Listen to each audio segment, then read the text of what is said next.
Picture this, the opening round of a boxing match, 60 seconds, the whole world watching, you're on the floor, not once, twice. The commentator are already writing the obituary. The opponents can smell it. The crowd has gone quiet. They are certain they are watching the end. And the referee is counting. 1, 2, 3. Now listen, the count is not the fight. The count is a question. And the question is the same one life has been asking you every time it has ever put you on the floor.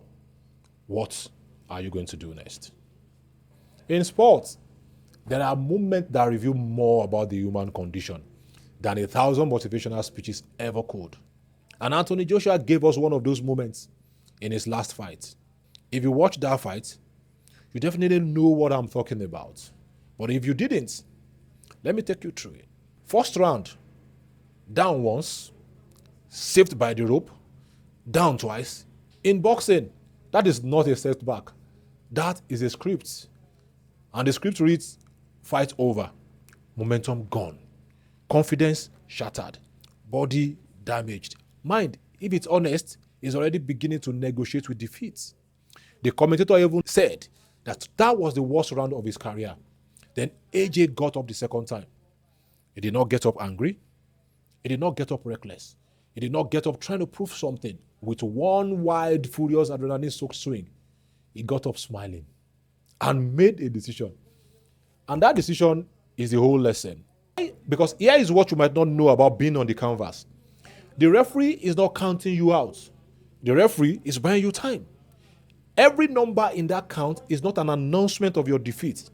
It is an offer, an opportunity, a moment the sport gives you, that life gives you, to make a choice before the chaos resumes. 1, are you out or are you finished? 2, is this the end or is this a pause? 3, what do you actually believe about yourself when nobody can hear the answer? 4, are you going to let these moments become the story people tell about you? 5, or are you going to make them tell a different one? That is what the count is. That is what every canvas moment in life is. Not punishment, not verdicts. Just a question. Ask quietly in the loudest room you have ever been in. What are you going to do next? And then something happened that I cannot stop thinking about. AJ settled. Not calmed down. Not recovered. Settled. There is a difference. Calming down is passive. Settling is a decision. The same man who looked finished 60 seconds earlier began to find his rhythm. He began to trust his preparation. He began to make better decisions under the exact pressure that had just put him on the floor twice. And in the second round, the very next round, he delivered the knockout. The same hand that couldn't keep him standing became the hand that ended the fight. Now, tell me that is just a boxing story. Tell me that has nothing to do with your life. Tell me the last time something put you on the floor, you cannot hear the count in that story. Because I think you can. I think that is exactly why you are still watching. Trust me, this channel is not really about failure. It never has been. It is about choices. AJ could not choose whether he hit the canvas. The canvas chose him. The moment chose him. The punch chose him. But everything that happened after the count, every single thing was his choice.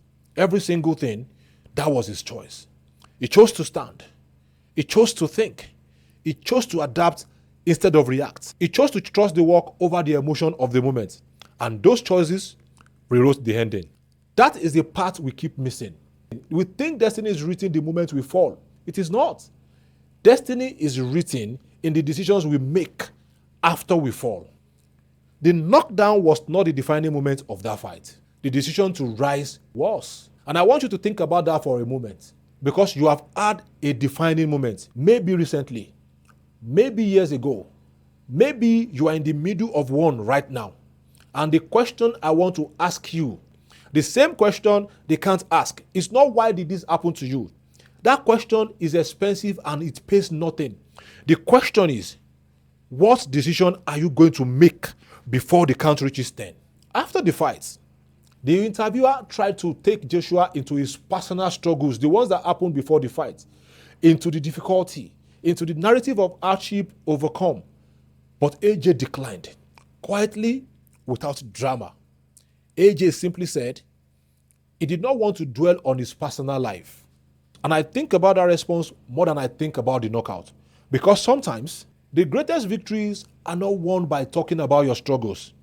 They are won by surviving them, processing them privately, extracting the lessons without performing the pain, then returning to the work without needing the world to validate what you went through.